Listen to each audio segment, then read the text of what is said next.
everything that the Navy could throw at him, and flew, of course, in Aurora 7 49 years ago this month. The second American to fly in orbit. Scott Carpenter. Awesome. And Dick Gordon from Gemini and Apollo. Flew in Gemini 11. Pete Conrad, Apollo 12 with Pete Conrad, Alan Bean to the moon. Thank you, Dick Gordon, for coming in.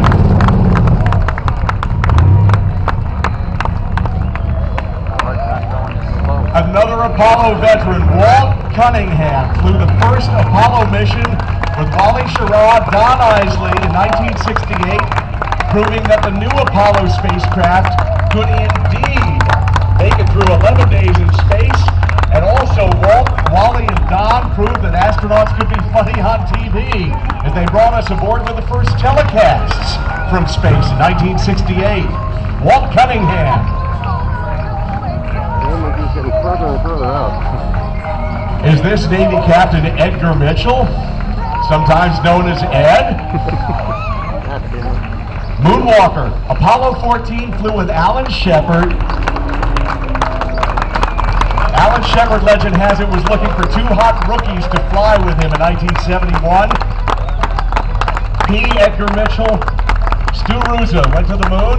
He was not Alan Shepard's caddy, but was the first astronaut to do ESP experiments in space, something we didn't find out until much later. He's a writer and a speaker now. And right behind is Bill Pogue from Skylab. Bill and his crewmates Jerry Carr and Ed Gibson spent 84 days in space in 1973 and 74. That was the longest American space flight back then. Now, of course, astronauts are in space for 6 months at a time. Another Skylab veteran who also flew during the Space Shuttle program, Jack Lausma, who flew the second Skylab mission with Al Bean and Owen Garriott, 1973, and then he commanded STS-3, the third shuttle mission, for 8 days. Followed up by Rick Houken, Astronaut Hall of Famer and the pilot for STS-7 in 1983. He was the commander for Discovery's second mission in 1984, and STS-26, which returned the shuttle program to flight after Challenger in 1988. John McBride, retired Navy captain and naval aviator.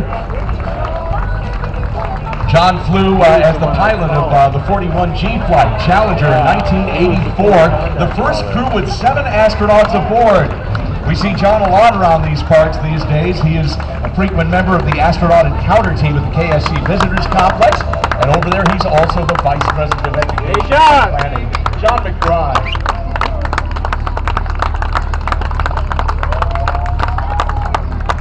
Colonel Lauren Shriver.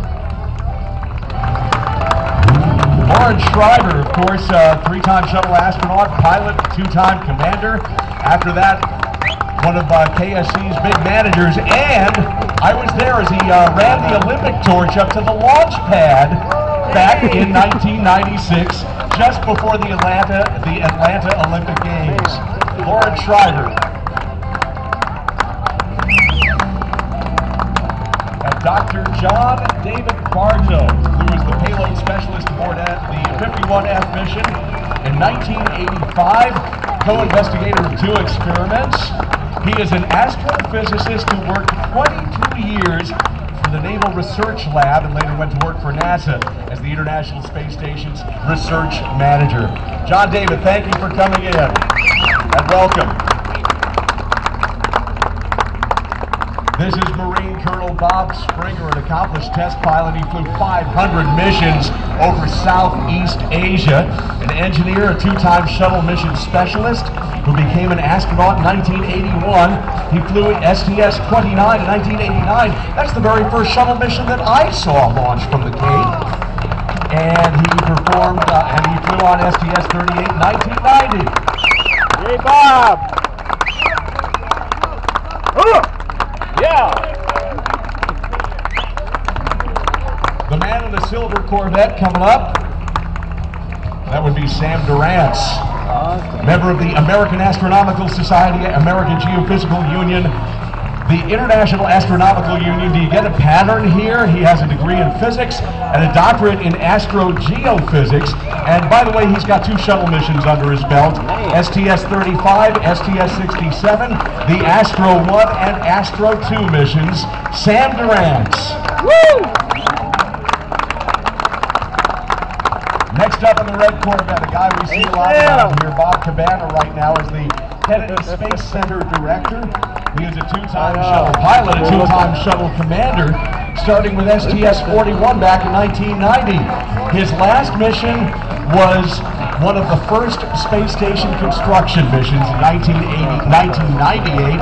Bob and his crew attached the Unity module to the Russian Zarya node and stayed there for 12 days. The first crew to go inside the International Space Station. Hey, Bob! Cabana. Hey, thank you. In the yellow Corvette, Susan Still Kilrain, Navy Commander, distinguished naval graduate of Aviation Officer Candidate School, Test Pilot School, and an accomplished fighter pilot with some 3,000 hours of flying time, something that served her well when she became one of 3 women to fly the right-hand seat of a space shuttle. Susan was the pilot of STS-83 and 94, later served at NASA headquarters in Washington. Susan Still Kilrain. Susan! Next up, Air Force Colonel Don McMonagle. He is the recipient of the Air Medal, the Meritorious Services Medal, 3 Air Force commendations, and many more. Test pilot, fighter pilot, 3 space shuttle missions, a mission specialist on STS-39, pilot on STS-54, and he commanded STS-66. He may be the first and only to fly all 3 positions. Don later worked in the NASA Spacewalk EVA office, and then here at Kennedy Space Center. Don McMonagle. And coming up next in the red Corvette is Jim J.R. Riley, Master of Science in Geosciences and a doctorate in Geosciences. He flew several space shuttle missions, 3 of them as a mission specialist, 1 to Mir, 2 to the International Space Station, and there he did 5 spacewalks. Jim J.R. Riley.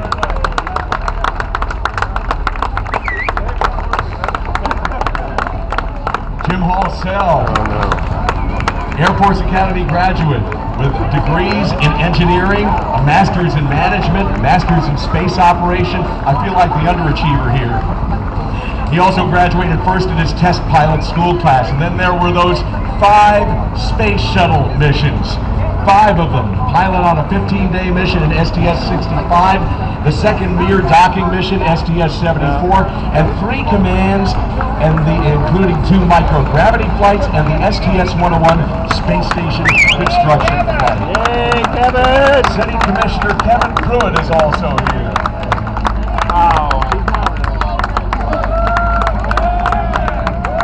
City Commissioner Ken Griffin. I wish the commissioners in here.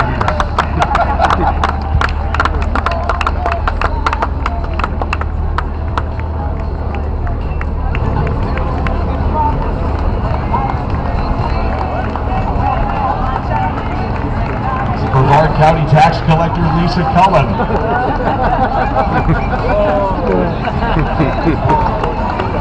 Come on,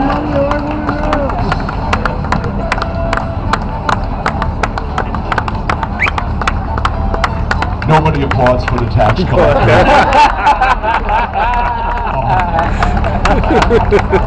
Is this Cocoa Beach name? No? Skip Williams, City Commissioner. We have 2 skips in this parade.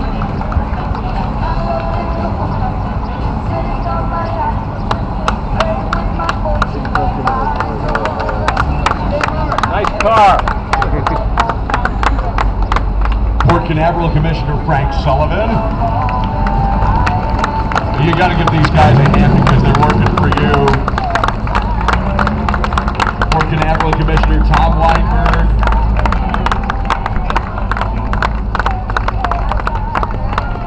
This is the unmarked vehicle. All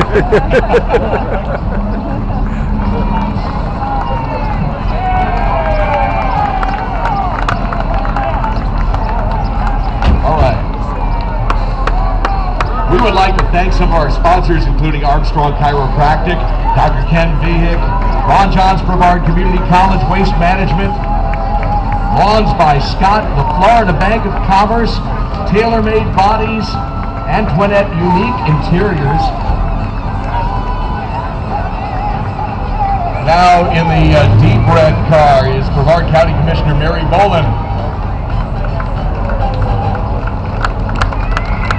We'd also like to thank Florida Today, Beachside Resident, A1A Sidewave, Juices in Java, Space Shirts, Ocean Sports World, the Cape Kennedy Corvette Club, which has provided these great cars and is still called Cape Kennedy Corvette Club, and George Leonard CPA.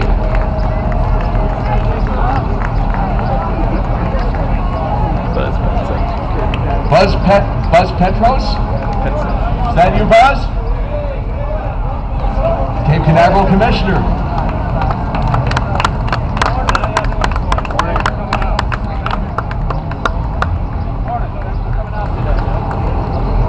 Good morning. How y'all doing? Good morning.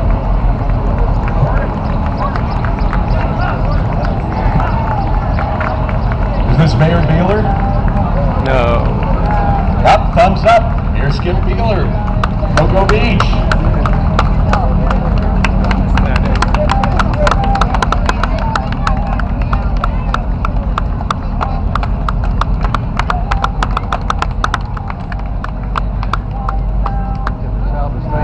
Cocoa Beach Commissioner Dave Nevilleström.